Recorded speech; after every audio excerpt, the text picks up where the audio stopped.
Bismillahirrahmanirrahim. I am Dr. Mohibullah Wazir, and the topic is the spinal nerve. Note, the spinal nerves are those nerves which originate from the spinal cord. And there are 31 pairs of the spinal nerve. And these 31 pairs, these are 8 cervical, that is in the cervical region, 12 in the thoracic region, 5 in the lumbar, 5 in the sacral, and 1 coccygeal nerve. Note the part that the spinal nerves are formed inside the vertebral canal in the vertebral column and then comes out from the vertebral canal through the intervertebral foramen like this. It comes out through this intervertebral foramen, or you can see it also over here. This intervertebral foramen, this spinal nerves comes out from the vertebral canal. This is the vertebral canal in which lies the spinal cord. From this the nerve is being formed, and then it comes out through the intervertebral foramen. And now the same you can see it over here again. This is the intervertebral foramen through which the nerves come out.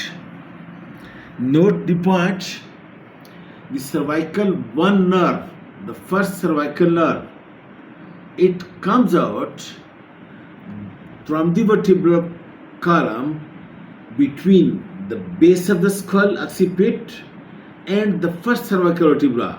It comes out between the first cervical vertebra and the base of the skull, that is above the first cervical vertebra. And in the same way, then the second to 7th cervical nerves, all of them come out of the intervertebral foramen just superior to its own vertebra. For example, the C2 will come out superior to the cervical 2 vertebra. C3 will come out above the cervical 3 vertebra. While because the vertebrae are 7 and the nerves are 8, that's why the 8th cervical nerve, it comes out between the cervical 7 vertebra and T1 vertebra.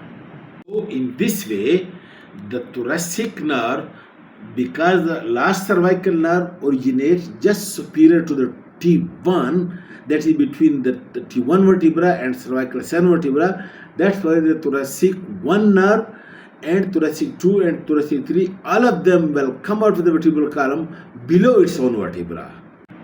And the rest of the spinal nerve, that is 2, 3, 4 and so on, all of them then will come out below its own vertebra, because the cervical 8 nerve originates between the C7 and T1, that is superior to T1. That's why the T2 will come out, just below the C1, and then that it will come out below its own vertebra. Alright? Then the formation of the spinal nerve inside the vertebral canal. Look over here.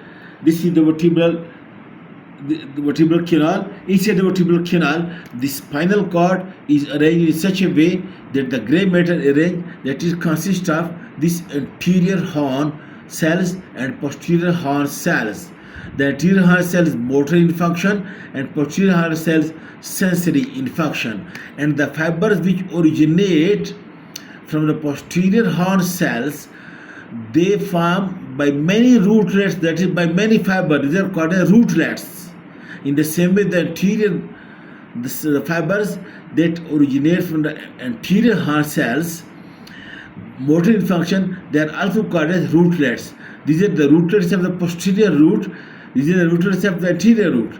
They unite with one another to form the dorsal root, and they unite to form the anterior root. And then present at the dorsal root, over here is a big dorsal root ganglion, which consists of sensory cells over here. And then the dorsal and the ventral root unite with one another inside the vertebral canal, and it forms a nerve which is the spinal nerve having the dorsal root and the ventral root, that is the sensory fibers and the motor fibers.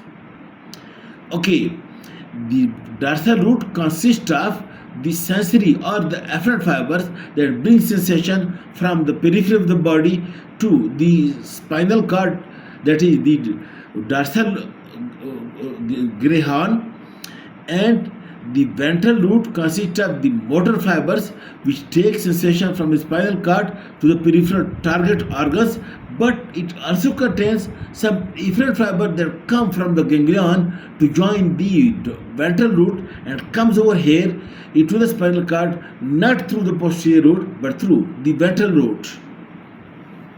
And these anterior posterior horn cells, these are also connected with one another by interneuron fibers.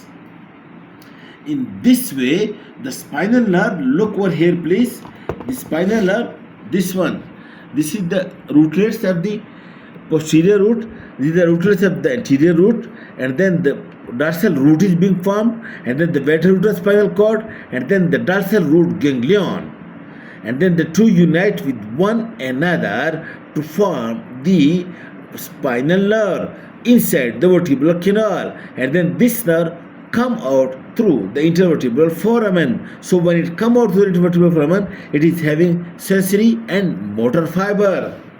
But then note one another point, that in the thoracic segment of the spinal cord, and the thoracic segment of the spinal cord T1, T2, 12, and also in the L1 and L2 segment of the spinal cord, there is one segment of the spinal cord, means one piece of the spinal cord that give origin to one spinal nerve. It's one segment. There are 31 spinal nerves and 31 segments.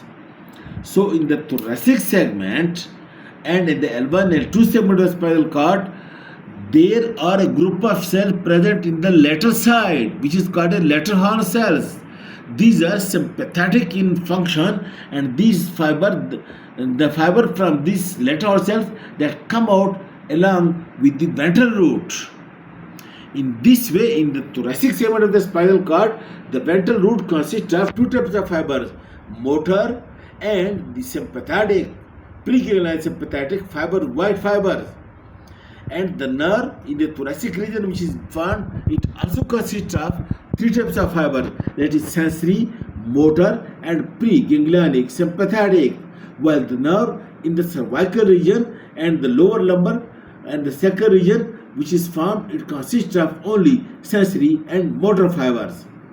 But in the sacral region, in the S2 to S4 segment of the spinal cord, there is also present a lateral group of cells which are parasympathetic in function.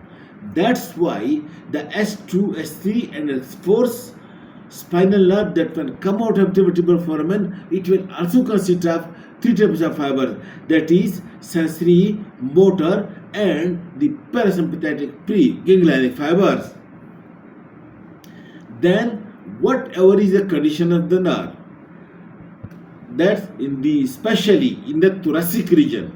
Note, this is in the thoracic region. The nerve when come out of the intervertebral foramen, it immediately gives one branch, and this branch, one branch that come back again to the vertebral foramen into the vertebral canal and supplies over there, and this is the recurrent or meningeal branch of the spinal nerve, and this supplies the dura mater in the vertebral canal and as well as the ligaments over here and maybe the vertebral body. This is the recurrent branch of this each spinal nerve that goes back, and then we come out of the vertebral foramen, it each then the thoracic part of the segment, each gives one branch. Look, this branch which come and reach to the sympathetic ganglion of the sympathetic chain. This is called as white ramus communicant. These are the sympathetic fibers that reach to the ganglion and relay and go back again from the ganglion to the nerve, and now these fibers are non-myelinated. That's why they are called as gray ramus communicant. In this way, the thoracic nerves is having three branches over here after originating from vertebral foramen. That is the recurrent meningeal branch, and then the white ramus communicant being given to the sympathetic ganglion, and then receiving the gray ramus communicant from the sympathetic ganglion. While in the cervical region, there will be recurrent meningeal nerve that will be present, but because there is no pre-ganglionic sympathetic fiber present in the cervical region, that's why it will not give the white ramus communicant to the sympathetic chain, but the sympathetic chain will give the gray ramus communicant to all the cervical nerves in the same way to the lower nerve. In this way, you note the point that the preganglionic sympathetic fibers are present only in the thoracic nerves and the L1 and L2 nerves, and the preganglionic parasympathetic nerves are present only in the S2, S3 and S4 nerve, while the postganglionic sympathetic fibers are present in all the spinal nerves. Okay, and then what are the branches of the spinal nerve, which we'll do in the next lecture, but please first you understand this in detail. Thank you.